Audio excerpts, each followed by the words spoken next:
Well, good afternoon, everyone. This is Pastor Osip with Let Us Go Deeper, as usual, with my friend Joel Amenia. And I'm also joined today by Stephen Azier Allsup and Kezia Allsup. And unlike normally when Joel would be the one leading out, I'm leading out in this discussion as the elder statesman. But really, because we've been concerned at what is happening in our country today, not just today, but it seems as though, as Black people in this country, we have not gotten a break, that the system seems to ignore our plight. And so this afternoon, my first question to the panel would be, how do you feel at this moment, considering what is happening with the death of George Floyd and with all the other deaths that have happened to Black people in this country, especially killed by police officers with impunity? Yeah. I mean, I think I'll go ahead and start. This was definitely a rough week for me because I chose to engage. I remember when I was in grad school, there was a time where it was around the time where the whole Confederate flag debate was happening. I got I was very much engaged in looking at what was happening in the media, and I very upset. And I ended up, leading this protest and demonstration, which ended up being, covered by the Boston Globe, and ended up being this whole thing that I didn't really necessarily anticipate, but it also didn't achieve anything. It was just me being angry and needing an outlet for my emotions and wanting to feel like I was doing something. But when I realized that, not only did I expend a lot of social capital unnecessarily, like there have been opportunities that I've lost because people can read, and when they Google me, they find out about this demonstration and protests and stuff, which I'm okay with because I still stand behind what I did. But it did teach me that just reacting to things without intent and without really understanding how spending that social capital is going to lead to some demonstrable progress is not really my role. I'm not saying it doesn't have a role. I'm not saying people shouldn't do that, but that's not how I can best contribute.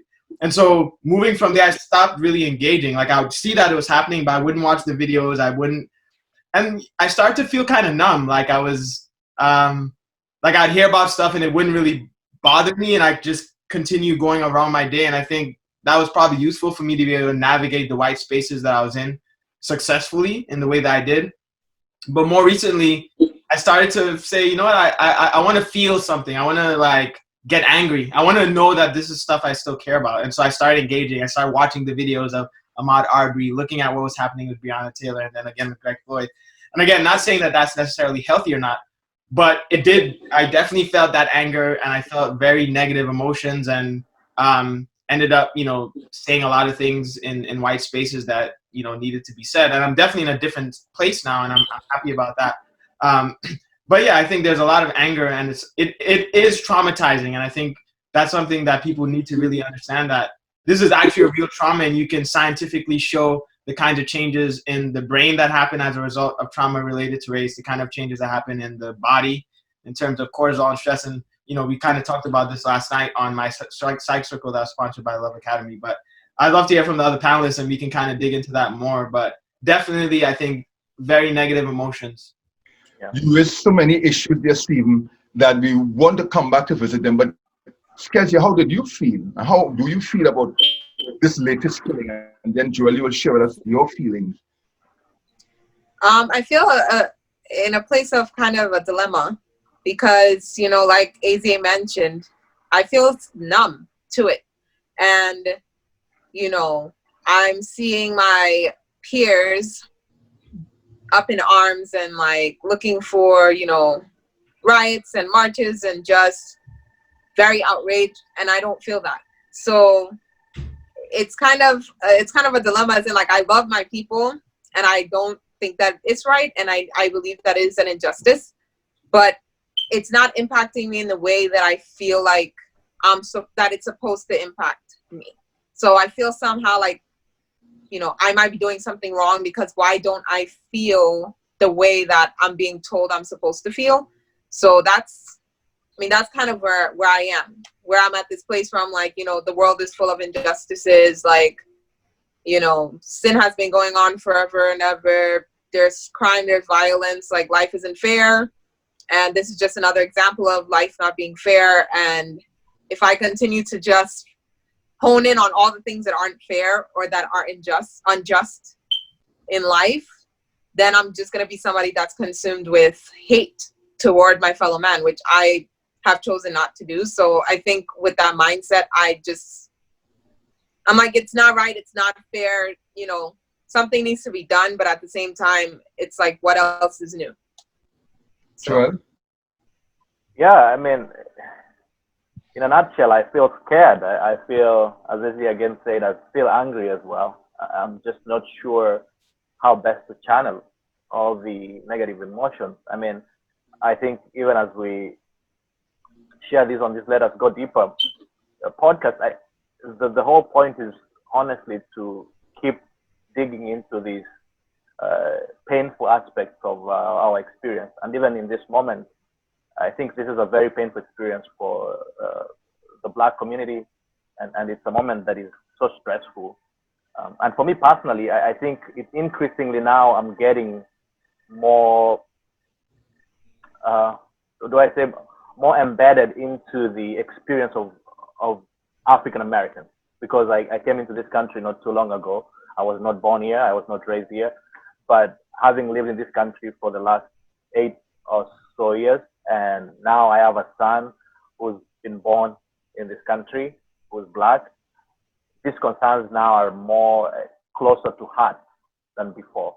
And so it's really a scary moment for me, because as I look out, I even don't know.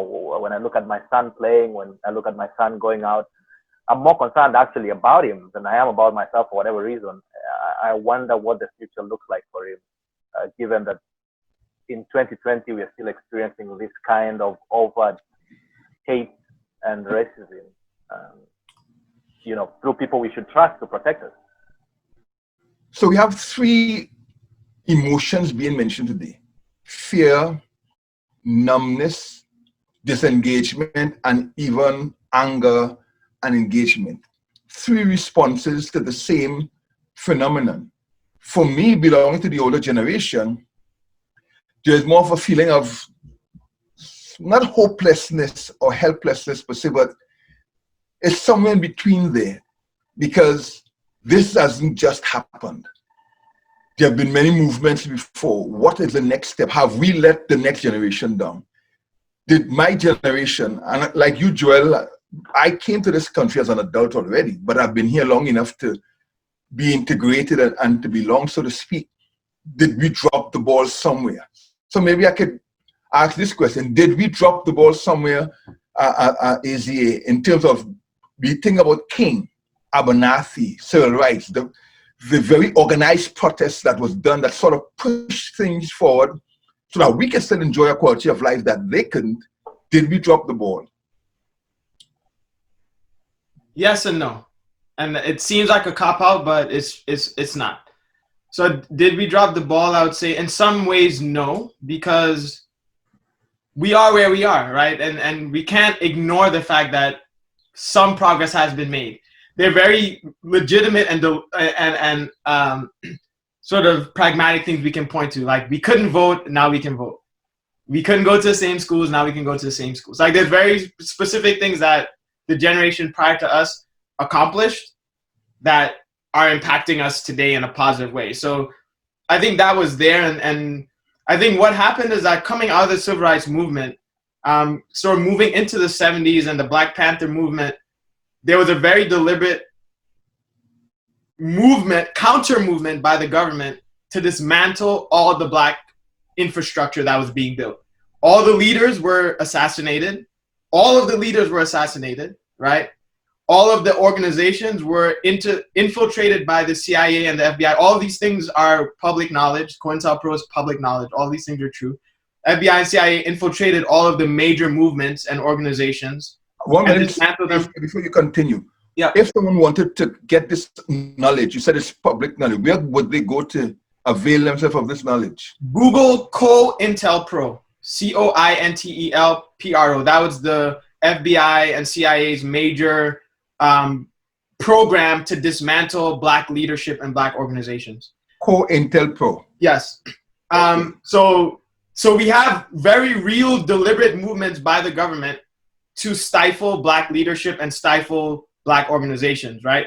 And you're dealing with the U.S. government, which arguably is the most powerful government in the world. And so I don't think we dropped the ball, but we were very specifically targeted in a deliberate way so that the progress that was made up until the late 60s would not continue. Now, where the ball was dropped, I think, was that moving into the 80s and 90s, there was no counter effort or no resurgence of that effort. And so we became complacent. It's like, oh, we can vote now. We can have a nice little minimum wage job or a nice middle income sort of lifestyle. And that became sort of okay. Like, we know we're still not full citizens. We know that we still aren't really where we need to be, but we're doing okay. And so everything kind of plateaued, and all of the movements that had really been built, were on the ground level, really building steam, sort of dissipated. And then things like the crack epidemic happened, which again, can research, was another deliberate effort by the FBI and CIA to dismantle Black communities, which was then countered by the war on drugs, which was again a very deliberate way of disenfranchising Black men and Black communities. And so we dropped the ball because we weren't smart and we weren't thinking ahead. We became complacent, and the government then wasn't able to enact a program that caused us to lose ground. And so now we're in a state where we have no true Black organizations or leadership that's pushing the bar in the way that things were happening in the 60s. You do have the Black Lives Matter movement and things like that, and we can kind of talk about those things, but the kind of impact that was being had in the 60s, we don't have currently, and that's the reason why. Yeah. So Kezia, Asia had mentioned that at one point he numbed himself, that he needed to do this in order to navigate the white spaces that he had to navigate, and life became better for him, upper middle income bracket, etc. And he said also that the ball was dropped in the 80s and 90s, which is like your generation. Do you see the fact that you have become numb as a result of the fact that you are hoping to hold on to the status quo and not rock the boat, or the fact that you have been jaded into thinking that nothing can be done? I mean, for the sake of being transparent, I think that, you and I, Dad, were kind of talking about this earlier, but I think that there's a fine line between, like, how do I explain this? I think everybody has within them the potential to snap. And so I think that's my fear. Because I'm somebody who's generally very peaceful and easygoing and stuff, I'm almost afraid of where I can go if I allow myself to become consumed with those ideas. So like, I remember when I was very young, I watched the movie Amistad, and that was really my first experience. I was probably like 8 or so, like 7 or 8. That was my first experience with, because we moved here from Trinidad and stuff. Like, I was at a school with mixed races, like all the families were like, interracial marriages and stuff like that. And so to me, everybody was one color. Like, I didn't have any idea of like Black, Hispanic, white, mixed, whatever. Everybody was one color. And I remember watching Amistad, and the next day I went to school and I was like, I hate white people. Like, I wish all white people could die. And I was so angry because I didn't have really an understanding. And so I think from that point, somehow it triggered within me this response of like, okay, you have the potential to hate white people. Like, you have the potential to group all white people in a category. And I didn't want to become like that. So for me now, I think that's why I am where I am, where I've kind of just taken the mindset of, do you want to see how far you can go unlimited and uncontrolled with being consumed with these things? So I think that's why. Let me try to push you a bit more. As a child, you had a reaction. When I was a child, when I became a man or when I became a woman, I put away childish things. Do you think it is justified to continue to think and feel like a child now that you're an adult and probably could do something? No, I think I fully believe that I should be doing something, but for me, I've seen the effect of being reactionary. So if people just in a moment of anger, they respond. And I've also seen that hasn't really given the outcome that is most efficient. So for me, I like to be at a place where while all of the heat is going on, I don't become consumed by what I'm hearing and what people are saying I need to be doing, and to go through my own processes of understanding what's happening and figuring out how I feel about it, and then determining for myself how I want to respond like to the situation. So for me, like music and creative arts is my expression. And so for me, I might decide to write about it and let that sink in before I respond. Okay. Because otherwise being consumed with Instagram and posts and like all of these things, I know for myself is a dangerous place that I don't necessarily want to go for the greater good of, well, for myself, first of all. And then understanding that if I go out there and do something stupid and I'm dead, what use am I to anybody? Except to prove that, quote unquote, Black people are reactionary and violent and don't have any emotional control. That's how I see it. Unfortunately, and I'm pushing back here, I'm hearing the typical Black response, either to go in a corner and do nothing because after all, whatever, I don't want to hate on the one hand, or do something stupid, react and do something stupid. So again, it comes out what AJ was speaking about that happened in the 70s and 80s, even in the 90s, especially, where we got jaded and sometimes we just want to be safe. So Joel, before we come back to AJ here, you came here 8 years ago, so you're now beginning to understand the dynamics of what's taking place in this country.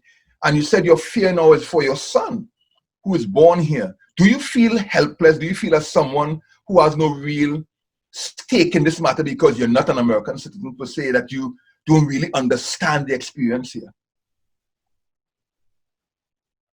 In some way, I do. I mean, I think what for me has maybe brought me even closer in touch with the issues is that I've got to make a lot of friends and really deep relationship with people who are born and raised in this country. And so it has really brought me very close to the realities of your average Black man in this country, specifically. And I think that the challenge, the reality of the challenge I face is that there's a helplessness for sure, because I just realized in terms of, again, as Ezia was saying, in terms of the powers that be and where, you know, the control they hold over the society, there's little you can do as an individual to really affect the system, right?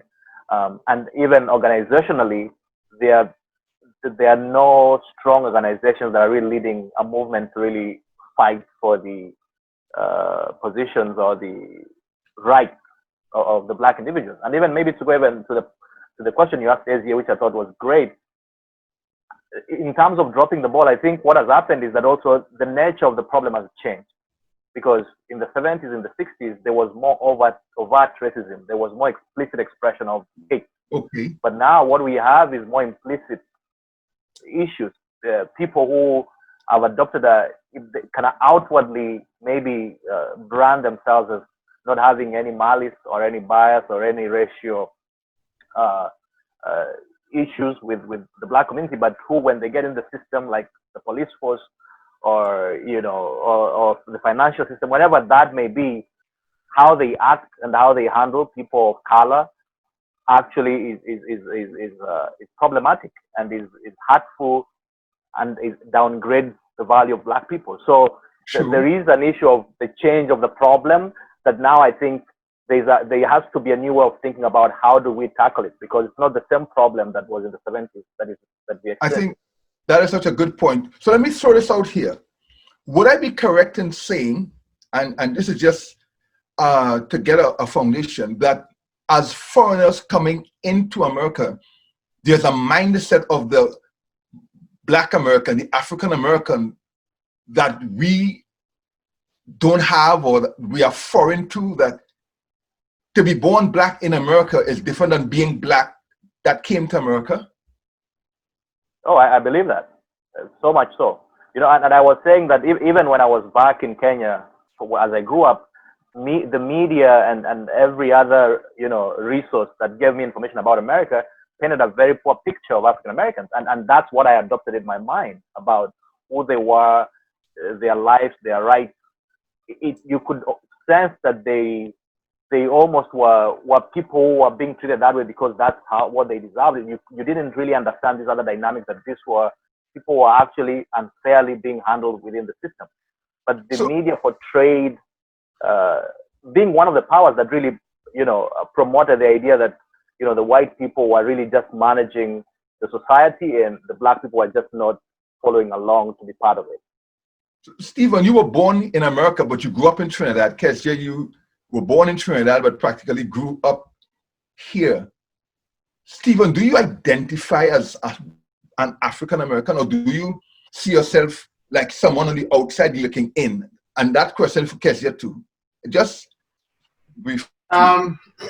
So I don't identify with race. I identify as a spirit being here on earth. I understand that when someone sees me, they will attach the label of African American or black to me. And so I use that terminology when I describe myself because I understand that that is the terminology that the world adopts, and that's the lens through which people see me. But I don't identify myself as black or African American or Trinidadian American or anything like that. My experience, I think, is informed both by my Trinidadian heritage as well and experience, as well as my American experience. And because I spent a significant amount of time and many formative years here, I understand and have lived the plight of the quote unquote African American. I think one of the most dangerous things about white supremacy is that it fools Africans that are still in Africa that they're somehow different than other people of African descent. It fools Caribbean people into this idea that they're different from other people of African descent. The same hell that all nations in Africa are facing, right? They can't get any of their stuff together. Caribbean nations can't get any of their stuff together. Inept leaders who are bought out by foreign interests, right? The same philosophy and the same mentality that causes all of these African countries to be performing much lower than the standard of the actual resources that they have and population that they have is the same philosophy and mentality that not only caused those Africans to become enslaved in America, but that keeps them mentally enslaved here and there. And so I think one of the things that we have to really seriously look at, and one of the key things that will actually lead to change is, first of all, getting rid of this idea that there's a difference between people of African descent. Now, the lived experience is certainly different, right? Like if I grew up in the Caribbean, I grew up with knowing, oh, a black man is president. Patrick Manning is president. That's not a huge thing to see a black person as president. I know that a black person can be president.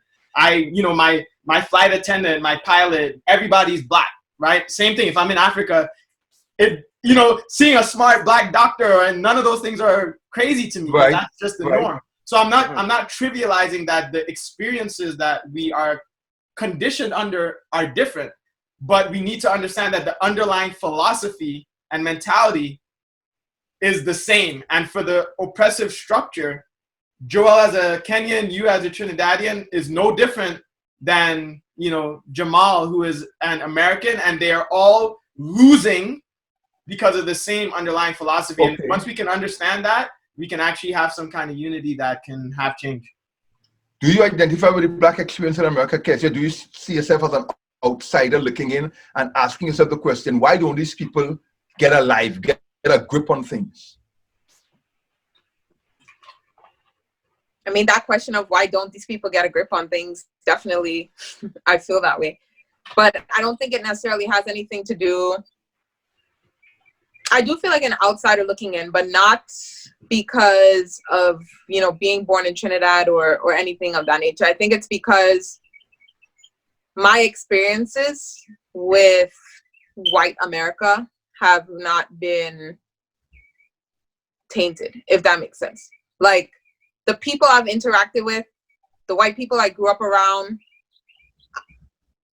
I have not experienced any like overt racism or people who are negative toward Blacks. So for me, it's almost like I can't relate to your experience of, you know, hating a white person or being mistreated or losing out on opportunities because you're Black and stuff, because I have the people that surround me that are white don't treat me that way. And I've not seen them treat anyone that way. What they do in their homes, that's different. I don't know. But at least around me and my experience with them, it hasn't. So I do feel like I'm an outsider looking in because I can't relate to the feeling of being oppressed.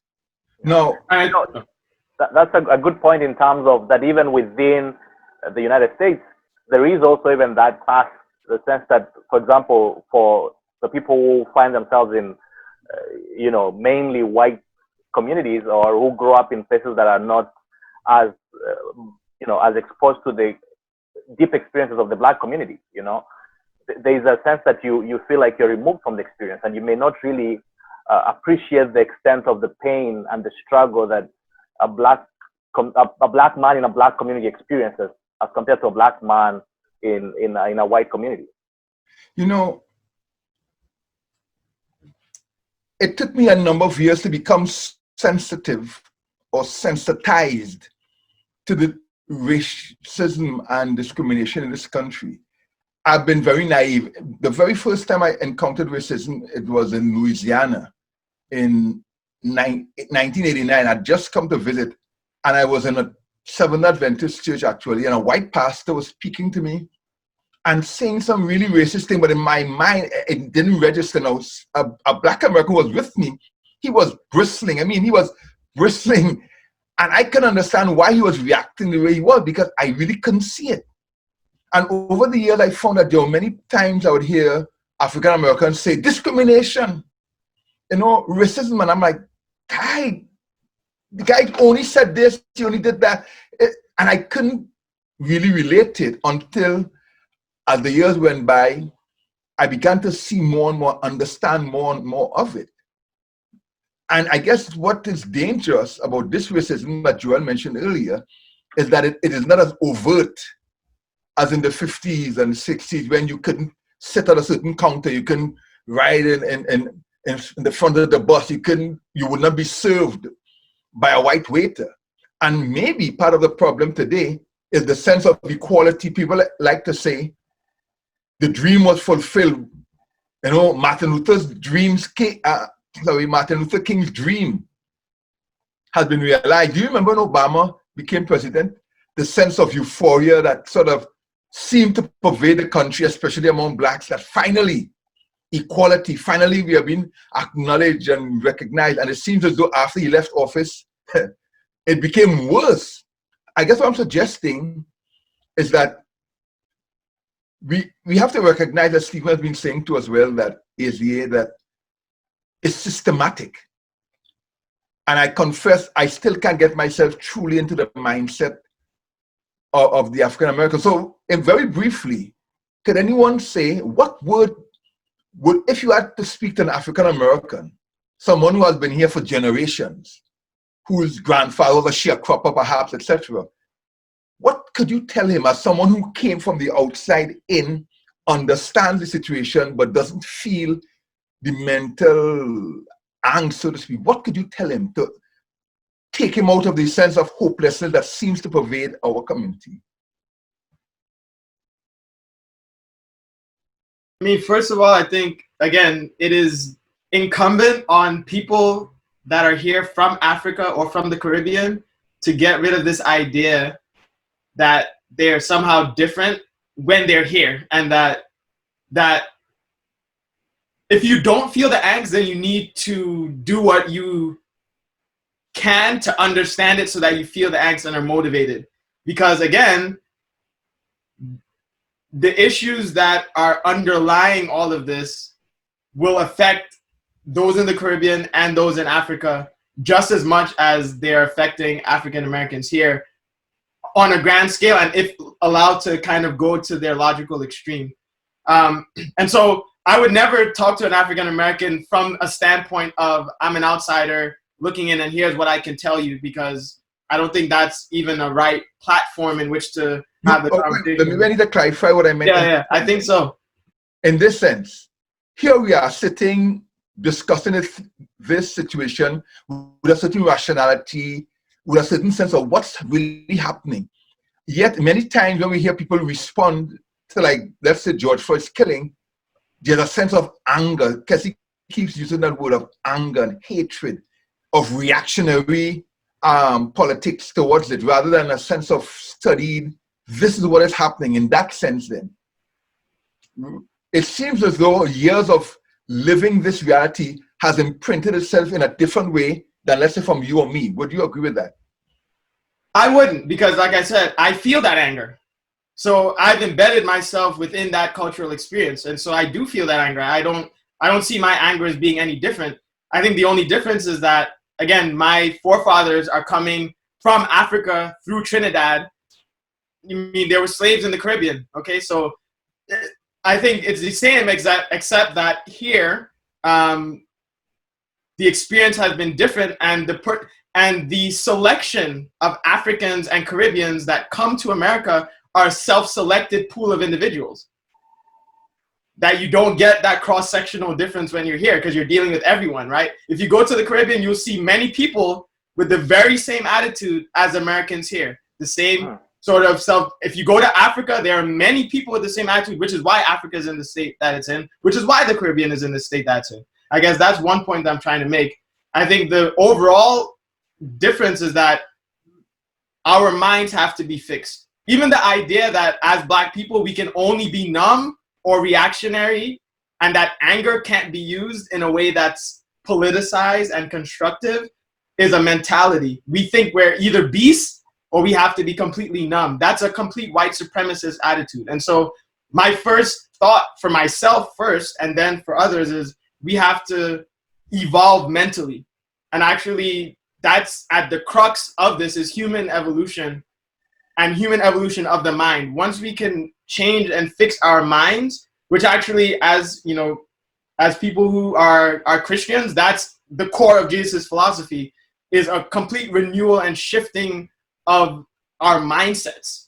And that is going to be the core of any kind of change that's going to happen for Black people here or people of African descent anywhere. So I'm hearing then that anger is good. We need to feel the anger, but use of course, the anger. Jesus went into the temple and threw over tables with righteous anger. Like, anger is important, because if I don't identify with someone's suffering, if I don't identify with the pain, if it's just an abstraction, I'm not going to do anything. I only am motivated to act when I have a certain energy, a certain emotion that causes me to engage in a very real way. If I have this illusion of separation between my experience and my brother's experience, I'm not going to act in a way that actually furthers all of our agendas. What I can say, and I think it's challenging to tell somebody that you have to change who you have come to know yourself as, or the experience that has shaped you, and just adopt a whole new reality. That's like a lifelong process, and maybe it's even hard to completely merge yourself into this new experience, because the roots, what has shaped who you are, what has formed you, is really at the core of who you are. So for somebody like me who came into this country, I grew up in a system where I didn't see anybody as superior based on the color of their skin. There's a lot of adjustment to come and say, now I have to just constantly see my skin as something that separates me. Because for a long time, I never saw my skin as something that separates me or makes me inferior. I didn't live in that experience. But for an African American, that is an experience that they grew up in. The color of their skin constantly distinguished them or separated them or differentiated them from other groups. And I think what I will say instead is, for us who are coming to the country from outside, it's important for us to say that this is also now our struggle. There's no way we can claim that just because we come from a different background, that this struggle is not ours.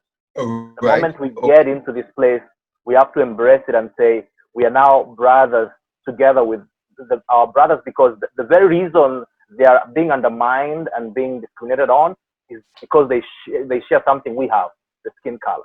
Kez, you were going to say something. Yeah, so I was saying that I just wanted to clarify something that I said earlier. It's not necessarily, and I was challenged when I said this. It's not necessarily that I feel like either I need to be numb or I need to be a beast or violent.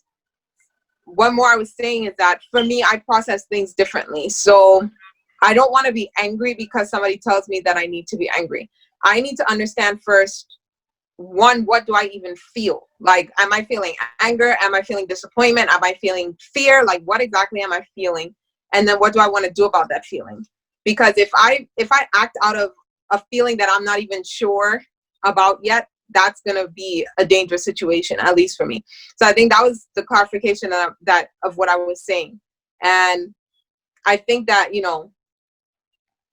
Am I hearing you saying then that this should not be a herd mentality where somebody just rallies the masses and we all run out shouting angry slogan, whatever, but we should be able to process what is happening and where we fit in and what we can do to move forward? Is that what I'm hearing you saying? Yes, that, and I also feel that, the idea of we should allow everybody to feel what they feel. So, I shouldn't be upset with someone for being angry, but someone also shouldn't be upset with me for fear being the predominant emotion and not anger or whatever it is. Like, I think everybody should be allowed to process their feelings the way that they need to without being judged. And somebody mentioned earlier, like, to me, there was an MLK and there was also a Malcolm X, and both of them were significant in the process of change. So for everyone, were they both angry? Were they both angry? They were angry, or they were angry, but I don't think, like, I don't even think necessarily they may have both been angry in the way. I think our anger is becoming hate, and I think that's where the danger comes in, when it's no longer righteous anger or an anger against injustice or an anger against an action. It becomes a hate towards an entire race of people. And I think whether it's white people doing that to us or us doing that to them is where it becomes a dangerous area. So I want to be sure that my anger doesn't become hate. And that's a difficult process, Kezia. I really appreciate the point you're making about doing that internal processing. And I think, first, as you were saying, it's more likely that we get pulled into a crowd reaction rather than a deep personal processing of the situation. And I don't know sometimes how you even make that clean separation between anger towards righteous anger and anger towards injustice versus anger towards the people, because it's the people who carry the injustice.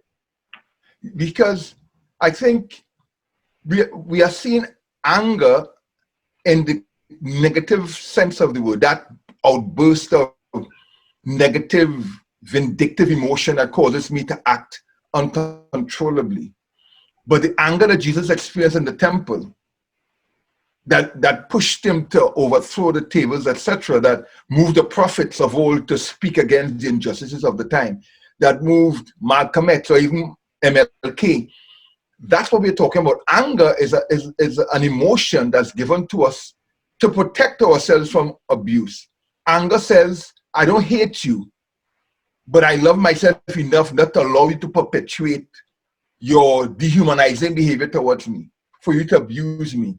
Anger is really standing up against abuse, injustice, and any hurtful treatment. Now, the outburst usually happens from the weak.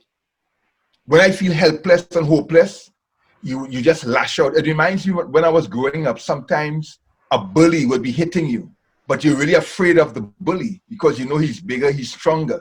But sometimes you just got so desperate, you just went out there with everything you had, and sometimes you did more damage than you hoped to. That's the outburst of fear. The anger we are suggesting here is a controlled anger. In fact, I wanted to switch gears somewhat because we established there's something systemically wrong. That as Black people in this country, and Stephen mentioned, even the Caribbean and Africa, in fact, in almost every society I've gone into, where there's a mixed races, for some reason, the darker your skin, the lower you are on the social totem pole. Have you noticed that? It's not for It some always reason. doesn't matter where you go to. It's not for Yes. some reason. You know, when you Okay, say for some reason, it touch makes it on seem that. like But it's the darker your skin, the lower you are. So it means, therefore, this attack, if I should use that word, against this color skin, black, isn't something that one white cup does or two. It isn't even only American. It seems as though this is something of the other races against this race. And we ourselves have been imbibing it. So here what happened to me. I worked for a white church organization, the Seventh Adventist Church Organization, a white conference. As you know, in America, we have white and black conferences. And I happened to work for one of the white conferences. And they were lovely white people. I loved working with them. They treated me well. And they would call me I could call my president by his name, something that would normally not happen in a black conference. And I could say, yet they were undermining me. And I was fired unjustly. And in spite of me showing them the injustices, they never told me why. And the reasons they gave 10 months after they made the decision was the trumped up charges. I tried to be a decent black man, very dignified and loving, not becoming angry or anything like that, and thinking things will work itself out because truth and righteousness, yet it didn't. Now, another person who knows the American spirit, you see, I was caught still off guard to the fact that this is systemic. It goes deeper than just face value. Who understood what was going on when they started to pressure him? He confronted them immediately. He says, Mr. President, I want you all to know that you're creating a hostile work environment for me. And in this country, the law prohibits that I cannot come to work and feel comfortable. So please back off. Do you know, that was the end of that. They backed off.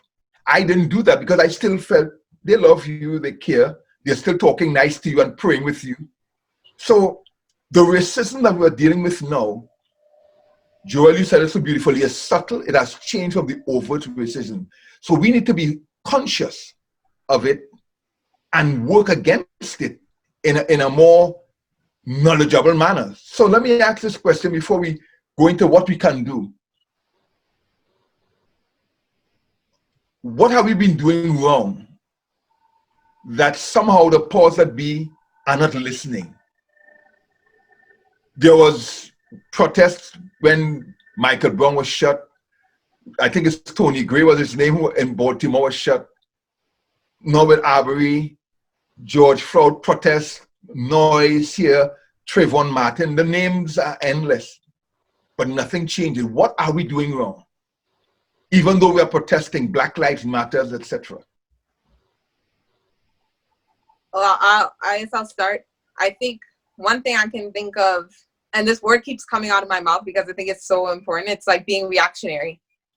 So there's that immediate rage, that immediate hate, that immediate emotion, and it's like, okay, let's go burn things down. Like, I remember when the issue happened with H&M and the little black boy they put in the, what is something like wildest monkey in the jungle or something like that.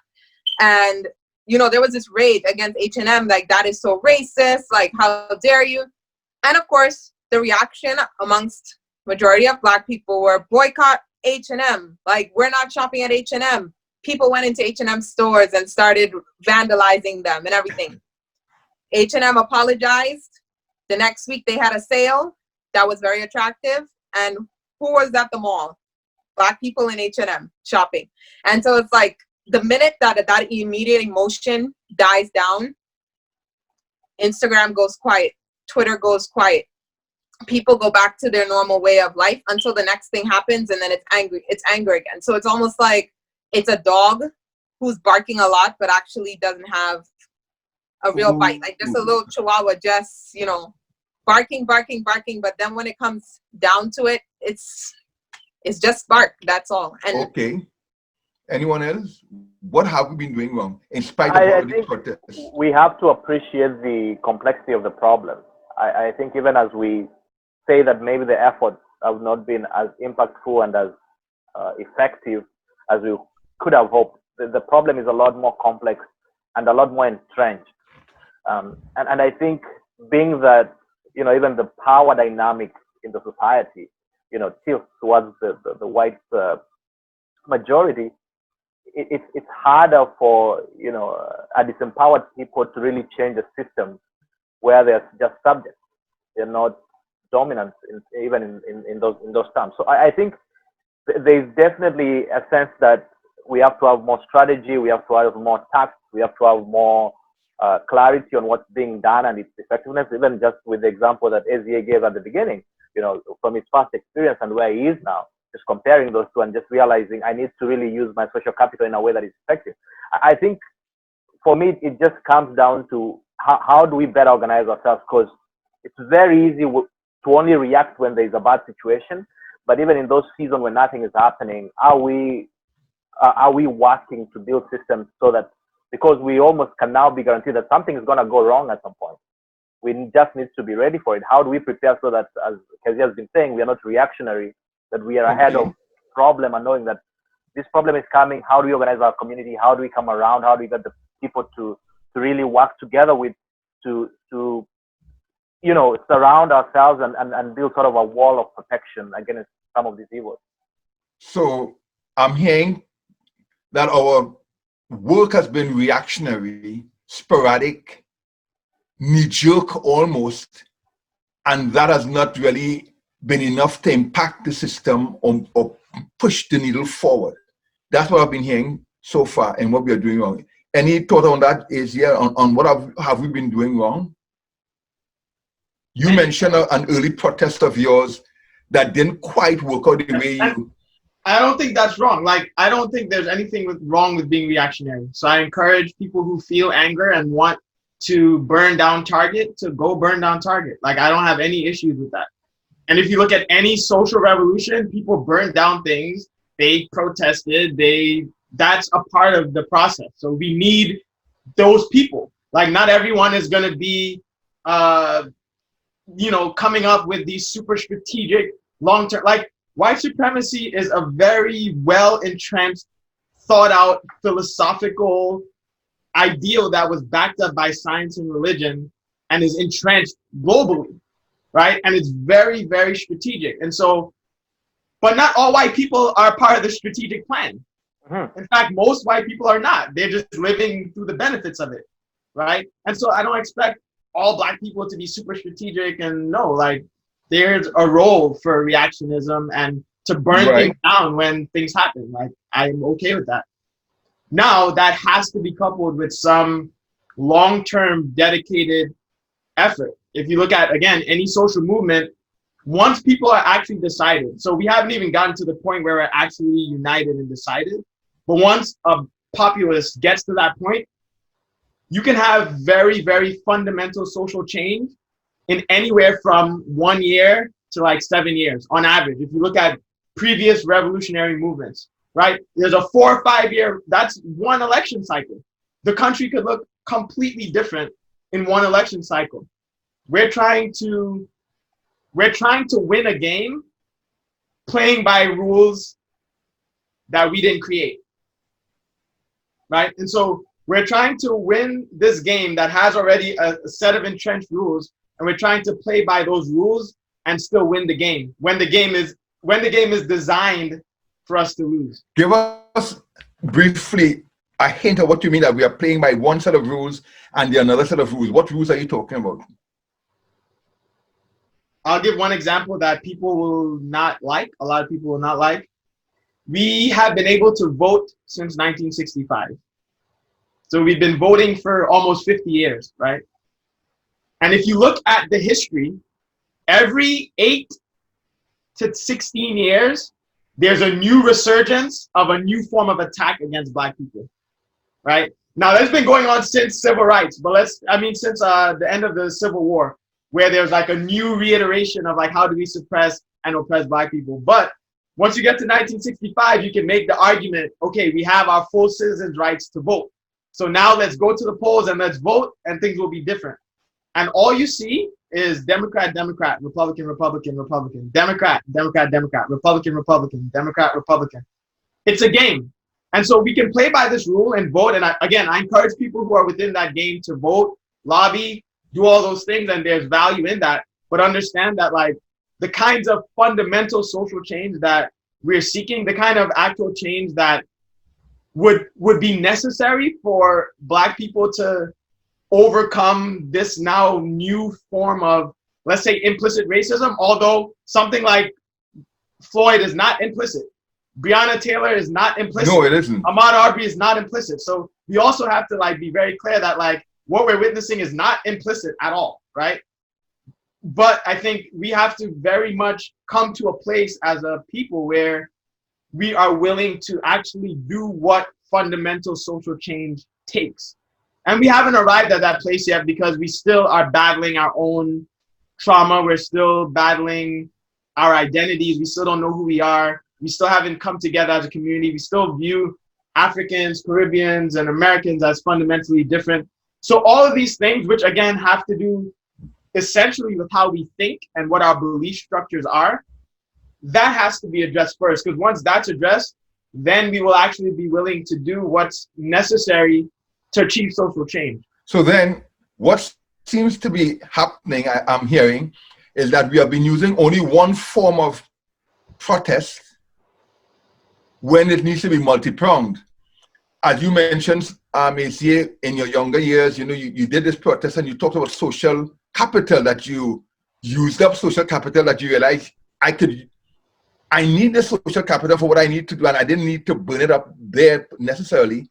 So it would appear to me that what you're saying, and what I'm hearing is that, and Kesia probably is trying to say that too in her own way, is that we cannot all jump into the same boat and go down the same river in something that is so deep and widespread and multifaceted. That makes sense. Well, yeah, I mean, if you look at the civil rights movement, right, you had the people that were protesting the buses, people who were doing the sit-ins, you had lawyers who were fighting things at the judiciary level, you had things like the Montgomery bus boycott, you had people like the Nation of Islam who had guns and were going to show up at the precinct and say, hey, this is what's going on. You had people who were doing community policing, you had people who were just gangsters and like with terror. So you need all those things, but you also need a leadership and a structure that's able to understand how those things actually form a cohesive coalition or a cohesive plan.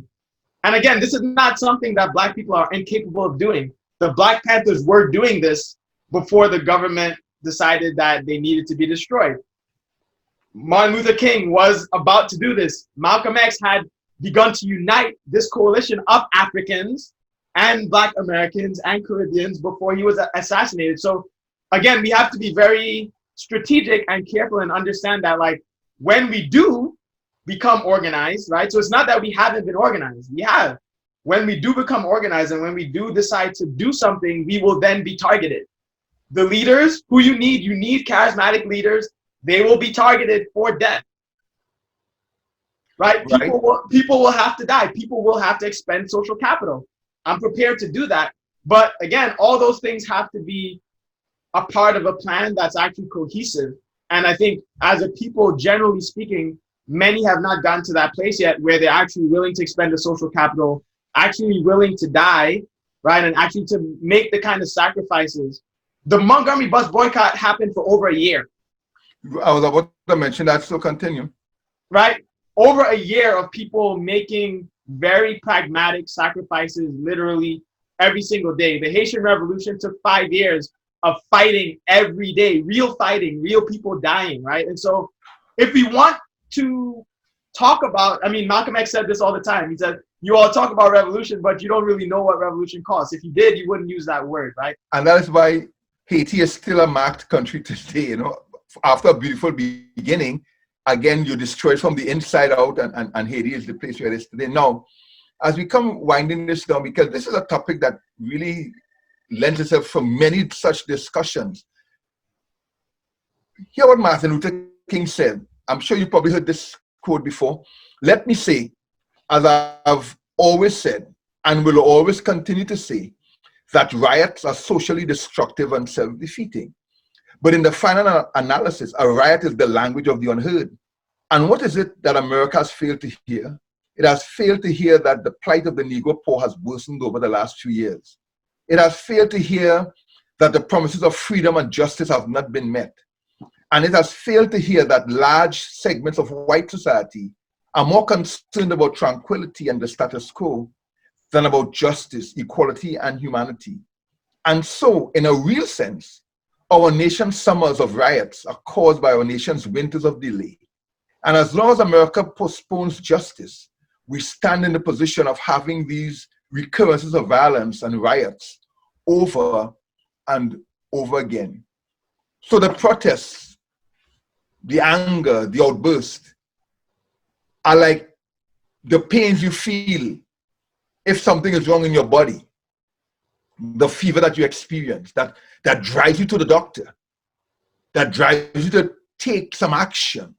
So what is happening with George Floyd now, again, the plight of the unheard and the poor rising up and saying, listen to us. The question now is, where do we go from here? What are we going to do? I do believe that no meaningful social change, no meaningful movement has ever happened without adequate leadership. Without leadership, nothing really happens. And even if there's no leadership, leadership emerges, because there has to be someone who is able to put forward the vision, hold the vision clear before the people, and maintain action towards the vision. So the question becomes, what is the vision? Who are the leaders to stand up and stand in the gap? Or will we continue to have these fevers, these outbursts that say something is wrong and we take 4 Tylenol, so to speak, and the fever goes down, but the problem, the infection continues to work in the body. The infection continues to work in American society, and we continue to take Tylenol. Maybe part of the solution is to look back at the 60s, the organized, multifaceted work that was done to bring about civil rights that allow, even today, we are still enjoying a level of life that they didn't have. Rights and privileges they didn't have. To go to Harvard, to sit on the faculty at Yale, to have white friends come and sit at your table and be served by a white waiter, to even get to the White House. But still, there's this undercurrent that says, keep these people in their place. Create a system that doesn't allow them to really break free. So the question becomes, what are we going to do? So before we wrap up, any last thoughts? Any last thought before we close today? It's really to add on to, as you are wrapping it up, and it's something I want to hear from you and maybe from Kezia and Ezie about how our faith shapes this whole experience, and how we should even employ it as we seek to find a way to deal with the challenges. Because, Pastor, I know this is something you've been practicing for a long time, and maybe there's something it can offer us in terms of how to even view this experience in a way that is it's going to be empowering for us as we face the injustice. I think you were going to say something, Kezia? Yeah, Joel just asked the question, so I guess you'll answer that afterward. Yes. No, keep going, and I guess we can come around and answer that as well. Okay, yeah. I was going to say, one thought that came to my mind, and it's continued to come to my mind, actually, when you asked about where we dropped the ball, or potentially. A lot of our Black children know the history that is written in our textbooks about Black people, and are being educated by white teachers in white school systems, mostly. And, I think that generally we have failed in the sense of our own education of our own children and teaching them our history from our point of view, not from the perspective of what they want us to know about ourselves. And I think a lot of the difference that we have today is that there are people who realize that this education of young people is important. And I know, not everybody is, like Stephen said, there are multiple, AZA said, there are multiple facets to a revolution. And I think that's one of the facets that gets overlooked often, is the generation that's coming up, after us. And us instilling in them the things that we wish were instilled in us, and preparing them to like love themselves, preparing them to be united, preparing them to know their history and be ready to like stand for justice and things of that nature. So I think education is so important. And I think it's a part that's often left out in the whole, in this whole grand plan to regain our what's the word I'm looking for? Our culture and freedom, justice, etc. In other words, our history cannot start in the Middle Passage. We cannot begin to talk Black history when we go to school here from, okay, Black slaves were brought to America and this is what happened, and then 2 lessons in the history book, but we talk many glorious tones about George Washington and the revolution against England and stuff like that. In other words, until Black education, if I'm hearing you clearly, Kezzy, goes beyond the Middle Passage, beyond Jamestown in Virginia, and people begin to have a sense of who they are, where they came from, a sense of their culture, we are still imprinting upon that young Black child a sense of inferiority, of helplessness. Somebody else had to help me. I am not worthy because this is who I was, a slave. That's my roots. And Black History Month has become like a sort of joke almost. I understand why it was formed, and it has great potential, but just the way it's treated even. And we keep hearing the same 2 or 3 stories recycled. Harriet Tubman, Sojourner Truth. And again, it's still the slavery aspect of it.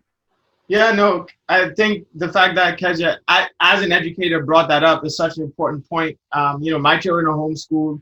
My partner started the Love Academy for this very reason. Like, you cannot trust a system based on your subjugation to then educate your children towards freedom. It's not going to do that, right? It's ludicrous to think that it would do that, right? It's designed to maintain the status quo, right? Which starts with mental slavery. Joel also brought up this idea that, like, coming from where he is from, he was given a very specific imagery, right? Let's not forget Kenya was a British colony until the 60s, right? So again, right, the conditioning that you were given as growing up, the conditioning that the person in the Caribbean is given, the conditioning the person in America is given, it's all deliberate, and it's meant so that when Joel comes here, he already has a feeling of separateness, right? Yes. You already have a feeling of like, these are not my people. This is a different thing, and I need to acculturate to it. And that's fine, right? The Black American also has been conditioned.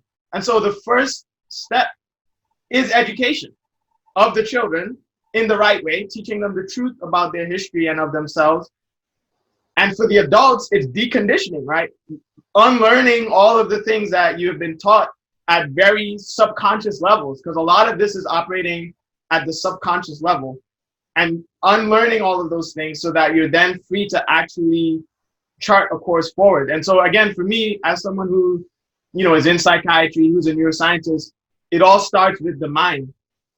And even to get to this idea of spirituality, Joel, that you brought up, which I do believe that spirituality has to be a core feature of any revolution that will take place for Black people. Haiti is a great example of that, right? Why was Haiti successful? Is because they had voodoo and African spiritual practices as a core spiritual foundation that drove them not only in unity, but in strength and power. And some people may not like that because of sort of how that spiritual practice has been taught to us through a Judeo-Christian and white supremacist lens.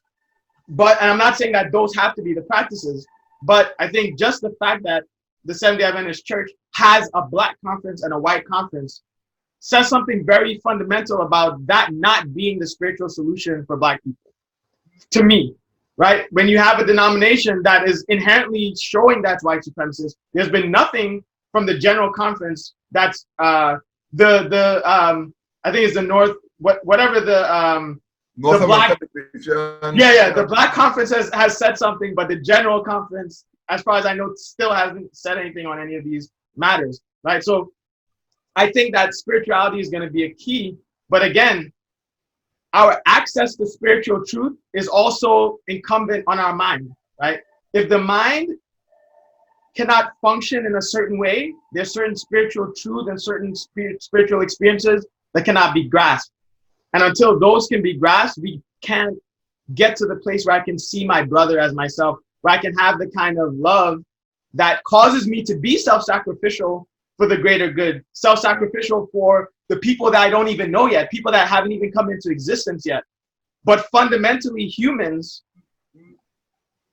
have to be able to adopt that mentality if we're going to survive, because even things like global warming, all of these things stem from this false sense of self-consciousness that takes us further and further away from spirituality. So I think spirituality is actually key to any real social change that will have to happen.